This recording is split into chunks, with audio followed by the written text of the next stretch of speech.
The directions here tell us to solve each matrix equation. So I have this C matrix that I'm trying to solve for, which means I need to work my properties of equality to isolate this matrix C. So it looks like I have a matrix here, a 4 by 1, and I'm subtracting 5 times some C matrix, and I'm going to get this 4 by 1. So I know this C matrix is going to also be a 4 by 1. So I need to do the subtraction or addition first, like term to term from each side of the equation, and then I can deal with this scalar multiplication. So the first thing I'm going to do, I'm going to subtract this 4 by 1 matrix from both sides to start to isolate my C. Okay, so on the left, these guys cancel because it's the same thing being subtracted. And I'm going to be left with a negative 5C, and that's going to equal a 4 by 1 matrix. So what will this matrix be? I'm going to subtract these two matrices, which means I'm going to subtract each of their corresponding entries. So negative 40 minus 0, and that leaves me with a negative 40.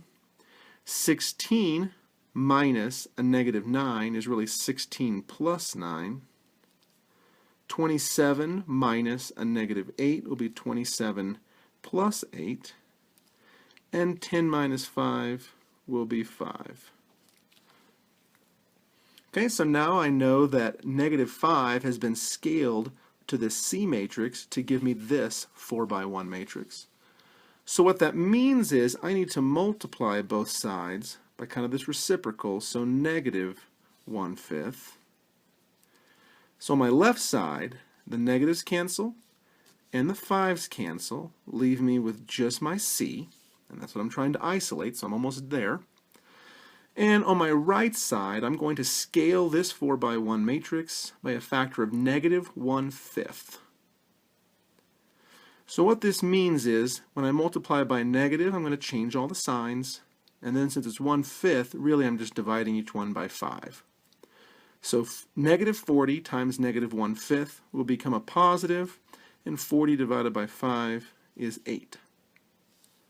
25 times a negative 1/5 will become a negative, and 25 divided by 5 is 5, so negative 5. 35 times negative 1/5, I'm going to change the sign to a negative, and 35 divided by 5 is 7, so negative 7. And finally, 5 times a negative 1/5, this positive will become a negative, and 5 divided by 5 is 1, so negative 1. So this 4 by 1 matrix will be the solution for this equation.